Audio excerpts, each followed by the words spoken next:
Welcome back to Bet It, Bank It, Blow It, where we're cooler than 12 inches of snow.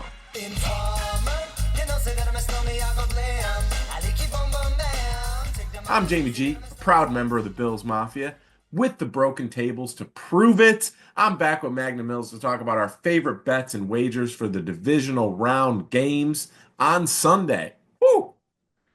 Yeah, man. Both of our favorite teams are on this slate, so buckle up. This promises to be a very interesting episode of Bet It, Bank It, Blow It with maybe a little bit of that nervous energy going on here. We hope you enjoy it. Bet It, Bank It, Blow It is presented by Seize the Gap Fantasy Football. You can find our content wherever you get your podcasts and on YouTube. You can find us on social media at Seize the Gap FF and on the web at seizethegapff.com. Nice and easy to remember, just like the flaps, FLAPS. Follow, like, and please subscribe. If you had fun, please make sure that you've hit the thumb, and please make sure that you are still checking out the latest weather, injury reports, news, all that good stuff. We are recording this on Friday, January 17th, 2025. So all information and odds are accurate as of now, but they could change in the future. So make sure you stay up on that. And we're getting all of our odds and wagers from the DraftKings Sportsbook, even though we are not officially affiliated with them. That's right. We're recording our coverage of this two-game Sunday slate on January 17th. That's the number 1 and the number 17. If that's not a sign, I don't know what is. I'm fired up, so let's ring the bell and get into the tail of the tape. I think he's implying that number 17 is number one or something like that. We'll have to find out later. Maybe we'll find out who number two works for. And in game number one, we have my Philadelphia Eagles playing. This is a 3 p.m. Eastern Standard Time kickoff. Watch it on NBC or Peacock. The 10-7 Los Angeles Rams are traveling to Philadelphia to face the 14-3 Eagles. Go Birds. The Rams are currently 6-point road underdogs, plus 225 on the money line, while the Birds are 6-point home favorites, minus 278 on the money line. The game total is 43.5 points. This is going to be a cold one, maybe not as cold as Buffalo, but you're looking at temperatures in the low to mid 30s. Winds are going to be between 5 and 10 miles an hour, with gusts all the way up between 15 and 20 miles an hour. And there is a 100% chance of snow. It's not going to be a full informer situation with 12 inches of snow, but we are looking at 3 to 5 inches hitting probably starting right around game time and continuing through the game. So it's going to be a little bit of a winter wonderland, but not as cold as it's going to be in Orchard Park, New York, because in game number 2, kicking off at 6:30 p.m. Eastern Standard Time on CBS and Paramount Plus, we have the 12-5 Baltimore Ravens traveling to Orchard Park, New York, to face the 14-3 Buffalo Bills. Jamie G's guys, go Bills. The Ravens are currently 1.5-point road favorites, minus 118 on the money line. The Bills are currently 1.5-point home dogs, minus 102 on the money line. The game total is 51.5 points. And as I alluded to, this is going to be a cold and frigid game. Temperatures will be dipping down into the teens. Winds are going to be fairly light, between 5 and 10 miles an hour, but it is going to feel cold, like about 10 degrees cold. Slight chance of scattered snow showers. You never know with the lake effect snow. So once again, make sure you're checking in closer to game time before you get any wagers down, submit any DFS lineups, all of that good stuff. Jamie G, let's see if you can help me out here by talking about the Eagles game, because I'm not sure if I could be terribly unbiased here. Very interesting game. The Eagles, won pretty comfortably over the Packers, mostly due to the Packers' miscues. Same kind of thing for the Rams. They were never really pushed by the Vikings last week. What are your overall thoughts on this first game? First things first, I mean, you mentioned the weather. I think all of that significantly favors Philadelphia and the type of football that they excel at playing, which is play really good defense and be able to run the football. And that's really what they do. There's questions about Hurts and his ability to throw across the middle of the field and just how explosive that offense can be. But at the end of the day, if they play really good defense and run the football, I think it's more than enough to win. Concern here is really just the Rams. They feel like a galvanized team with what's going on in the city of Los Angeles and Southern California in general. And again, our hearts go out to everyone who's dealing with that. That's absolutely just a tragedy beyond belief. And man, we really hope everyone gets the help they need and we can rebuild better. Sucks so bad. With that said, the Rams are playing for something. I still see this one shaping out to be exactly what I said, a weather type game where you've got a road team coming in, us against the world mentality. Should make for a really good game, but at the end of the day, the Eagles play really good defense. It's difficult to run the football on them. The Rams could have some success passing. We know they have the weapons. We know they have the explosive ability, but since they put up 40 plus on the Bills, they really haven't been able to duplicate that success. This is a really good defense in Philadelphia. I'm leaning Underhill Mills because I think while the Rams have a young, aggressive, fast defense as well, Philadelphia's offensive line, coupled with the way they play defense in the run game, I think it's enough to lean there. But I think the under's probably the most attractive piece in this one. Any chance Cooper Cup is getting off the milk carton this week? Yeah, I mean, he is talking about how he needs prayer and meditation to get through this. I believe he's only had more than one reception once in his last four games. I know the Eagles are a tough team to throw on here, but his props have really come down here. Any chance he turns it around this week? I think yes. I mean, I think yes. Look, if the Rams are going to find success on the Eagles, they can do some stuff with just Sean McVay's scheme, and I get all that. But they're going to need to be able to move the football through the air and utilize the strength of this team, which is Matthew Stafford, Cooper Kupp, and Puka Nacua. Period. And I think he can. He can certainly win against the defensive backs of Philadelphia, as good as they are. It's just a matter of if that's what they decide to do, and if they can protect Stafford enough to be able to deliver the football. So I think he can, Mills. If the Rams have any shot at this one, I think that's what it's got to be.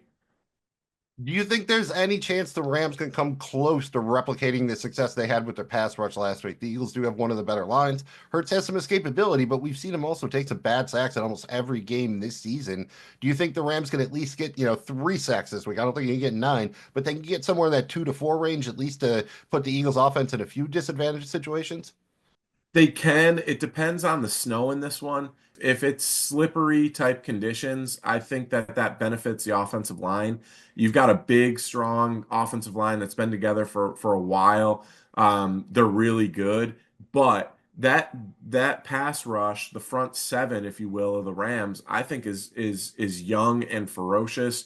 And playing in a dome is easier to utilize your speed and that kind of stuff than playing outside in the weather. So I think they can. We've seen Hurts kind of drift into sacks this year. He seems less willing to use his escapability and run the football, and he kind of just goes backwards and spins into a sack. I think they could get a couple here, but I think it's going to be hard pressed, man, to see the type of domination we saw last week in Arizona when they took on the Vikings.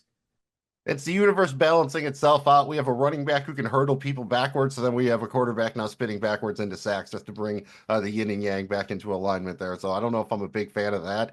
One thing I will say as an Eagles fan, I'm very worried if this game comes down to the end to a Jake Elliott field goal.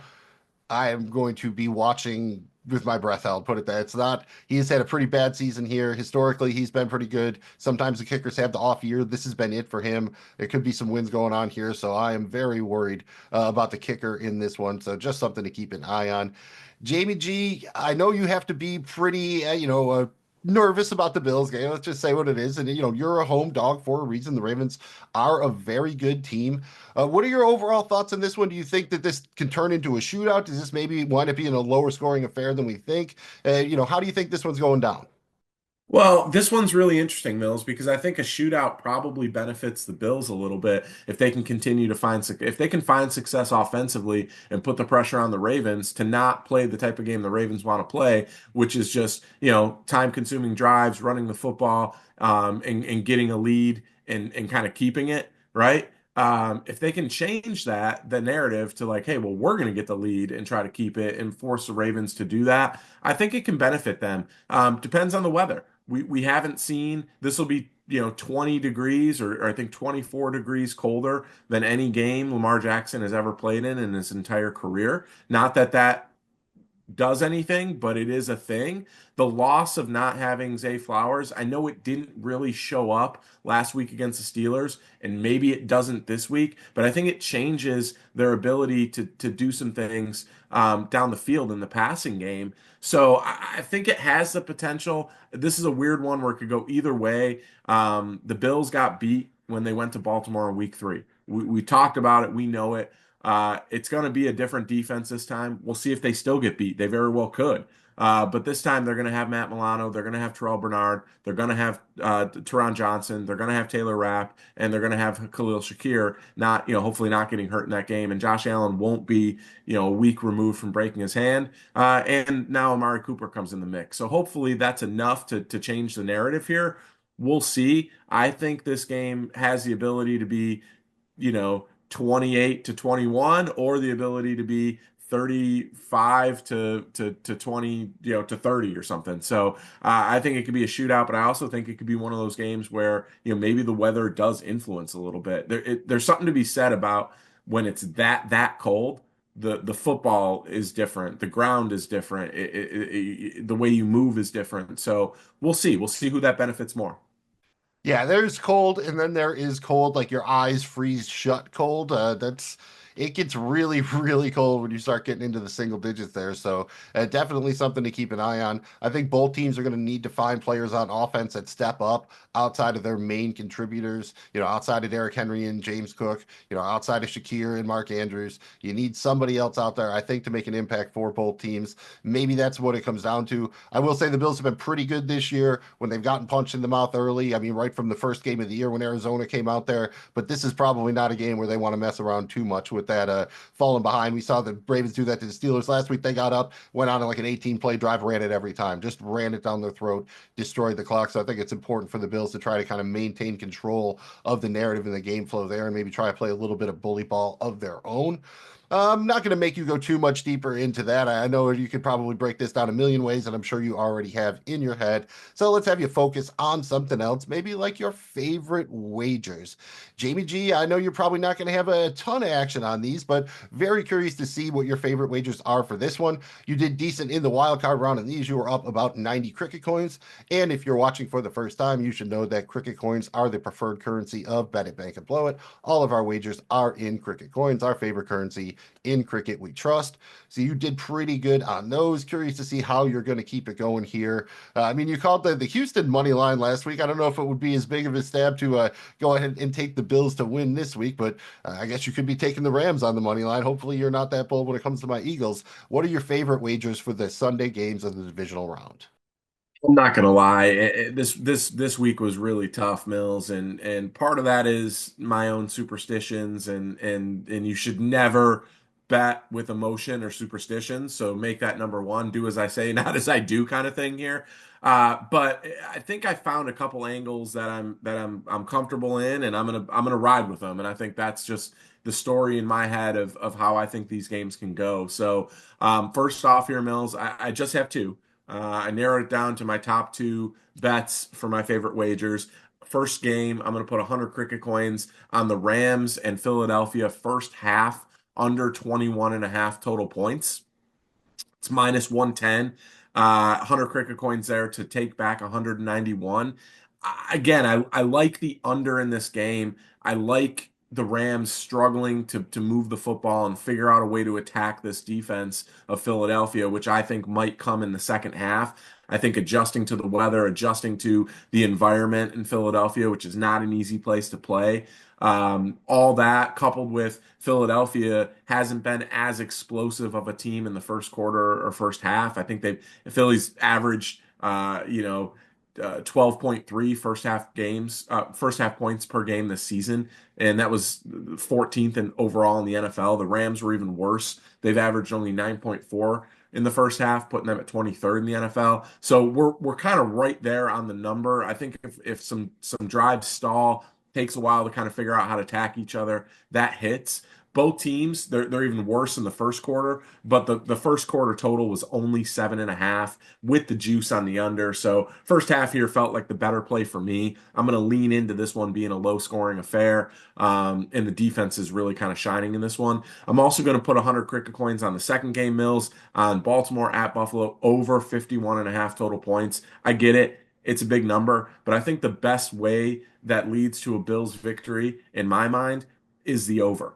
And I'm going to lean into that. And at the end of the day, as a fan, I just want the Bills to win. But I kind of like this angle here a little bit. The Ravens haven't scored less than 28 points in a game since week 13. The Bills, We know that they've exceeded 30 points 12 times this season, including a stretch of 8 in a row and last week against the Broncos, which had a very good defense.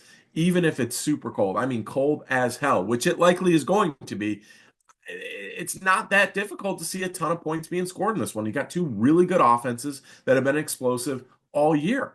So I think it favors the Bills just a smidge if they're having success on the offense, on the offensive side of the ball, and they're able to get points. I think they can, that's the recipe where they can win this one. There's a chance. If they're being stymied, and we're going to depend on our offense shutting or our defense shutting down the Ravens the entire game, I think that favors the Ravens. So we got to be able to score points in this one. That's why I'm going with the over. I think it's really difficult to hold the Ravens to, 7 or 10 or 14 points. Hell, under 20. I think it's going to be pretty difficult. So I'm leaning over here, Mills. 100 cricket coins to win, 195. I think that makes a lot of sense. And honestly, it sounds like that would be an interesting game to watch. So I do want the Bills to win, but I also want it to be a nice, fun game to watch because I know it's going to be stressful. So the fun better justify the stress. And we need the juice to justify the squeeze. And sometimes it doesn't. So you got to dig deep and try to rise above everything. And we're going to try to rise all the way up to the top of the props, our favorite prop wagers for these Sunday games. These did not go terribly well in the wild card round. We finished down about 348 coins. Jamie G, we had a hiccup there trying to lean on Cooper Cup having the bounce back week. That did not happen. Any chance you're going to go back to that well again this week, or have you learned not to touch the hot stove? How are you getting to the top of the props this week? It takes me a while to learn these lessons, but the number keeps falling and it keeps being tempted, but I think I've got to see it, Mills. Let's get into him here. I am going to put 100 cricket coins on your guy, Saquon Barkley, to have over 111 and a half rushing yards. It's minus 115, 100 cricket coins there to win 187. I think the weather favors this. I think it's the way this offense is just gonna go is through Saquon Barkley and good offensive line play. And including the playoffs, last week, Barkley has 112 plus rushing yards in 8 of his 17 games. That gets him in the over category for us. We like that. And that includes each of the last 3 and 4 of the last 5 games. So we've seen it recently. We saw it, down the stretch. We like that. When these teams faced off back in week 12, Barkley had an absolute day rushing for 255 yards. That's a monster. I'm only needing him to get 112. So 100 cricket coins there to win 187. I really like that bet a lot. On the other side of the ball, Mills, I am going to put 100 cricket coins on the graybeard, Matthew Stafford, over 226 and a half passing yards. Uh, Look, it's minus 110, 100 cricket coins there to win 191. I think the way the Rams have a chance is on the arm of Matthew Stafford and utilizing two outstanding wide receivers and mismatch nightmares in Cooper Cup and Puka Nacua. We've seen them do it in the past with just Cup when they won the Super Bowl a couple years ago. They're not going to be able to run the football against this Philadelphia Eagles defense. It's too good. It's too good at stopping the run. It's too disciplined. They did lose, I believe, Nakobe Dean. We'll see what type of impact that has on this defense. But I think the way for them to have a chance is put the ball in Matthew Stafford's hands and let him make something happen with the two weapons. Stafford has not been a prolific passer recently. I hear you. I know. All right. You're sitting there saying, Jamie G, you're stupid. You're typing it right now. But hear me out. He's only exceeded 200 passing yards once in his last 5 games. I get it. But he had 243 yards the last time he faced the Eagles, and unless the Rams can get a lead and hold on to it, he should be forced to air it out, including any garbage time production. Those yards count too. He had 209 passing yards against the Vikings. He easily could have had more if the Rams defense didn't play so well. I'm leaning into Stafford here because I think that's their only chance at a victory in this one. Moving on to the other game, Mills, I am going to put 100 cricket coins on the young buck, Keon Coleman, 25 plus receiving yards. It's minus 115, 100 cricket coins there to win 187. Yes, he's a rookie. He's had an inconsistent rookie season, but the Bills are going to have to attack the Ravens on the perimeter where Coleman is their primary target. He is the type of player capable of covering this number with one single play. He's kind of been our big play guy. If he gets at least four targets, it's so hard to see him not hitting this number, right? It just is. He's the guy that comes up with the big play down the field, the go up and get it guy, the 50-50 balls, all that. He gets one of them, he hits, and I think they're gonna have to, somebody's gonna have to step up here, man. So the 25 yards, I really like this number for Coleman. I'm throwing 100 on that. I'm also putting 100 cricket coins on my guy, Dalton Kincaid. It's playoff time, number one pick, first round pick. Let's get it, Dalton Kincaid. Over 31 and a half receiving yards. He's minus 115. 100 cricket coins there again to win 187. Injuries definitely played a role this year for Kincaid. They took a toll on him, but he played well enough to hit this number most of the time he was out there. From week 2 to week 9, he had at least 31 receiving yards in every single game. He finally looks to be healthy from that knee injury he suffered. He had 47 yards against a tough Broncos defense last week. I'm pretty confident he can get at least 32 against a equally tough, maybe even tougher Ravens defense. But I think he's a mismatch that they're going to have to utilize and force the Ravens linebacking crew. And we'll see if he matches up against Humphrey or not. But I like his size. I like his ability to get it, his speed, all that stuff. 31 and a half yards, Dalton Kincaid. We need you, buddy. Putting 100 cricket coins on that. And then last mills for me here, I am going to put 100 cricket coins on Lamar Jackson, 60 plus rushing yards. It's plus 110. Good number there. 100 cricket coins to win 210. The Ravens, they've unleashed Jackson on the ground recently, and that could very well continue. Again, with Zay Flowers probably being out, that isn't official, but he's missed practice every day this week as he recovers from that knee injury.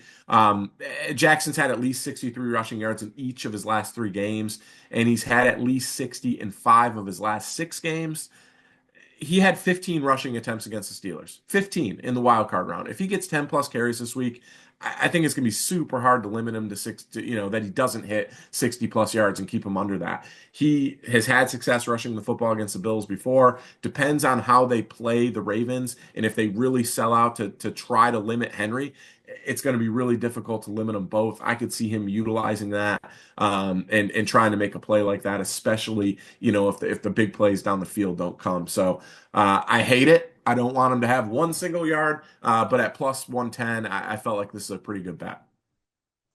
Unfortunately for your Bills, it probably is. It's hard to imagine him just sitting back there and doing nothing, especially again with no Zay Flowers. It's probably going to make him more likely to take off. Because, I mean, that's kind of the thing. Sometimes during the year, it was just a tease. Like if you own him in fantasy or something, you're like, oh, why don't you run it all the time? I mean, I think that about Jalen Hurts all the times.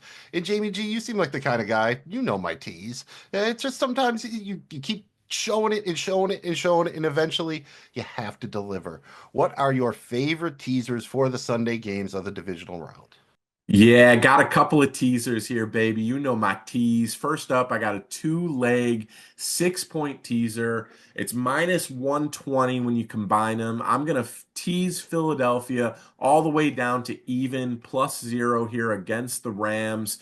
And I'm going to tease the Rams Philly under 49 and a half. So 100 cricket coins there to win 183. We talked about it earlier. I like Philadelphia to win this game. The Rams could make it close, so teasing them down buys me some boundary and some safety there. And I also like the under in this game. Getting it up to damn near 50 points gives me some comfort too. I just think it's going to be, tough sledding kind of weather game. Leaning into that narrative, Mills. If it hits, we're going to be very happy. You'll be very happy as long as the Eagles win.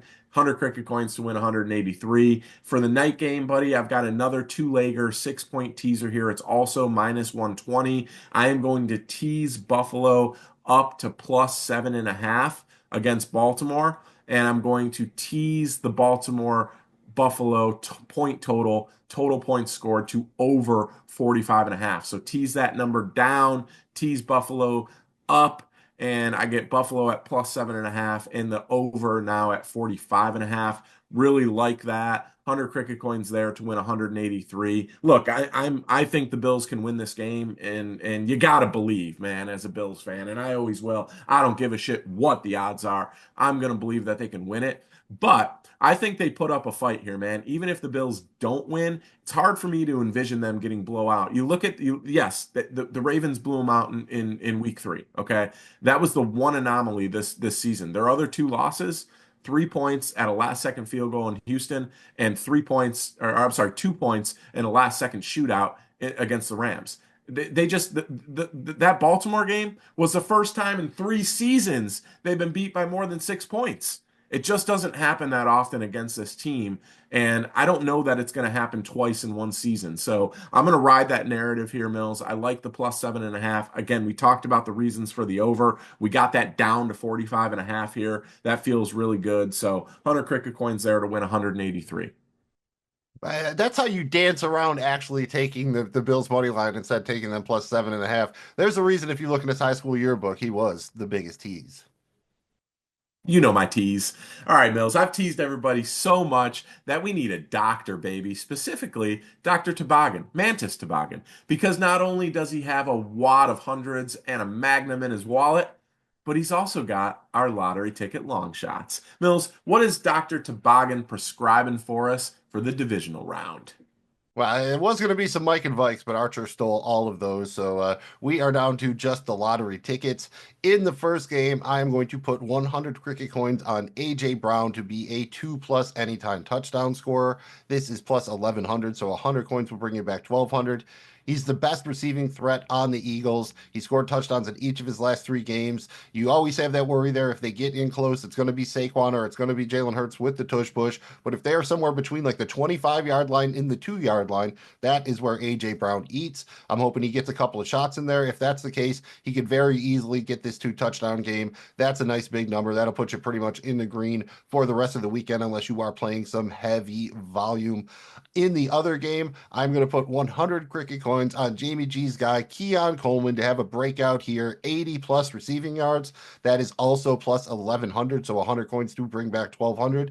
I think they're going to need to score points. I think they're going to have to target the receivers on the boundary, try to win in man-on-man coverage. We've seen Keon Coleman do that successfully this season. He has some big playability. He can high point, go up and get those 50-50 balls. I think the Bills are going to be in a spot where they have to take a couple of chances this week, more so than they usually do. And I think Coleman's going to be the guy who gets to be the recipient of those. And man, if he can get one early, get a nice 25, 30-yard catch early, you are in business. He really doesn't need more than 5 targets to get this. I would love for him to have 7 to 9 targets. I would feel extremely confident. But I think if he can get 5 to 6 targets, I'm really feeling good about this. I love the 1100 for the 80 yards. Again, maybe it's going to be a little bit cold, but the winds don't look too bad. So hopefully it won't really knock down the offense that much. So there's your 2 lottery tickets from the doctor. AJ Brown, 2-time anytime touchdown scorer, or 2+ if he wants to score 3 or 4. Who am I to say no? And Keon Coleman, 80 plus receiving yards. Really like it, Mills, and we talked off camera. The Amari Cooper was interesting, but you're right. Coleman has gotten more snaps and just gotten more targets here throughout the season. One guy that I know you're keeping your eye on, but he's not out there yet, right? Yeah, and I'm definitely going to have some mix of Amari Cooper and Ty Johnson is a dude who's not really listed in much right now, but I am a big fan of him, especially if there's a low combo yards number. I will probably also look to bag the receiving yards number and maybe even the rushing total if it's somewhere in the, I don't know, 18.5-yard range or something like that, because it does not look like Ray Davis will be out there. So Ty Johnson should be locked into the lion's share of the backup running back reps. My watch is always stuck on Bill's o'clock, but my instincts, they're telling me it's tripod time. We've got legs and we know how to use them. We've utilized our proprietary algorithm to come up with a 3-leg single game parlay for both games. And to tell you to watch the new Medusas, all hail the algorithm. Magnum Mills, give us the legs straight from Goron's garage. Oh, our guy Goran, I've not seen him around in a bit. Usually he's hanging out at there's gymnastics practices or whatever if he's not in the garage. So not that hard of a man to find. We did well on these in the wild card round. We went 2 for 6, up about 575 cricket coins. Looking to keep it going here in the divisional round. In game number one, we're going to be fairly aggressive with Saquon here. 120 plus rushing yards for Saquon Barkley. That leg is plus 115 on its own. And we think the Eagles are really going to pound it on the ground. So why not go to the Robin, to Saquon Barkley's Batman? Kenneth Gainwell, over 9.5 rushing yards, minus 110. If he can find his way into 3 to 4 carries, I think he'll be able to get there. And I'm pretty sure he's going to get that much work this week. So we like that one. And then finally, not as aggressive as my lotto ticket. Let's just have A.J. Brown score 1 touchdown here. That would be nice and easy. That is plus 150 on its own. You put these three together: Saquon Barkley, 120 plus rushing yards; Kenneth Gainwell, over 9.5 rushing yards; A.J. Brown, anytime touchdown. Your odds are plus 800, so a wager of 100 cricket coins will return 900 coins. That is a good start, but we might go even bigger in the nightcap here. In game number two, leg number one, we're going to go with Keon Coleman, not all the way up at the 80, not all the way down at Jamie G's over. We're going to split the difference here, go with Keon Coleman, 50 plus receiving yards. That is plus 310 on its own. And then we're going to be hanging with Mr. Cooper, Amari Cooper, anytime touchdown scorer. Doesn't get a ton of targets, but we've seen Josh look for him down there in the red zone. That is plus 475 on its own. So we got some nice long legs there. So maybe we can go a little bit shorter with leg number three here. We're going to take Dalton Kincaid to have 3+ receptions. That's only minus 210. But when you put these three legs together, Keon Coleman, 50 plus receiving yards; Amari Cooper, anytime touchdown scorer; and Dalton Kincaid, 3+ receptions, your odds are plus 3,100. So 100 cricket coin wager will return 3,200 cricket coins, and that could put you in the green for the entire playoffs. And again, nothing crazy needs to happen. 50 yards, a touchdown, and 3 receptions. I mean, come on. How difficult is that? So that's what we got. Those are the tripods. If you want to put those two together, you're going to see a nice big number. So if you want to parlay the parlays, you're going to have a parlay partay, and you should at least throw a buck on it, probably. At least throw a buck on that and enjoy yourself. Mills, anything else on the divisional round and all the craziness associated with this weekend's football before we head out of here and do all of our superstitions to try to get a win on Sunday?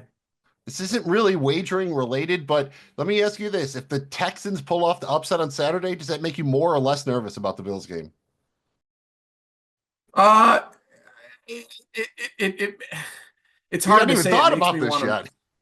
It's hard. I haven't thought about it because I'm just so I think the Bills can beat Kansas City. I would rather them play Kansas City. I know they can. They beat them. They beat them earlier this year, right? But it would make me more excited to it's hard to say it'll make me want to win more because nothing I want to win all the way. There's no increasing that. But it would be awesome for them to get the AFC championship game at home and get a little revenge on losing that game earlier the year to Houston. But I'm not even Saturday. I'm just watching as a fan, watching as a bettor, trying to get some wins. But I just care about the Bills winning on Sunday night. That's all that matters in my life right now. And it's pretty sad when you realize that your entire mental health and emotional well-being relies on a bunch of millennials playing for a team that you're not a part of, but you're a fan of. And that's the reality of being a fan for the NFL. Welcome.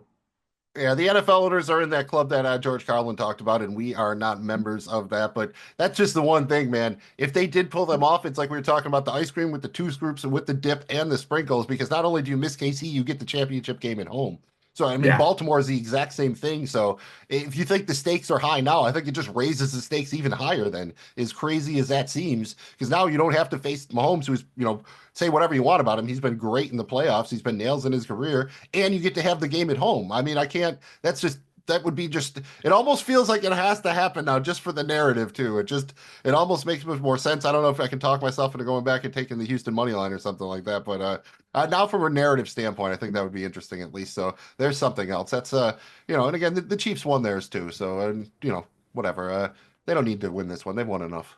Yeah, share the love, man. It's the Bills' time. And look, the Super Bowl the world deserves and everybody wants and needs.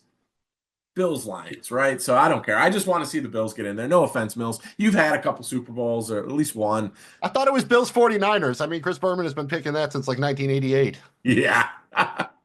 That's not happening this year, but We'll see. Good luck, everybody. Thank you for checking out Bet It, Bank It, Blow It. We love doing these. I can't even believe we're in the divisional round of the playoffs. The year has flown by for us. We appreciate you being with us each and every week. Make sure you throw the thumb. Make sure you subscribe if you haven't already.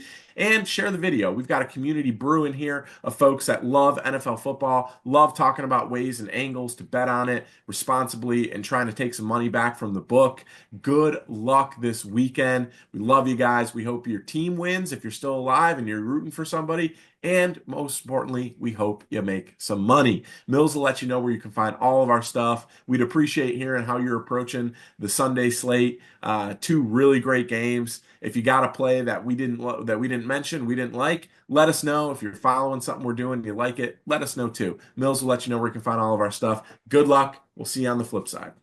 Such an interesting avatar of responsibility coming from the man whose biggest line item in his budget last year was folding tables. I mean, how do you spend $27,000 on folding tables? I don't know. You're going to have to ask Jamie G's accountant. Let's see if they're deductible or not. Thank you very much for checking out Bet It, Bank It, Blow It, presented by Seize the Gap Fantasy Football. You can find our content wherever you get your podcasts and on YouTube. You can find us on social media at Seize the Gap FF and on the World Wide Web at seizethegapff.com. Nice and easy to remember, just like the flaps. FLAPS. Follow, like, and please subscribe. If you had fun, please make sure that you've hit the thumb. I am Magnum Mills. He is JDG. We can help you bet it, and we can help you bank it. But blowing it is up to you. Come with a nice young lady, intelligent, yes, she juggling Ari. Everywhere me go, me never left for a tally. You say that it's no me at the rum dance man. Rum it in a dance, in a nation. You never know, say that I'm a snowman at the boom shack. Tell me never lay down flat in a one cardboard.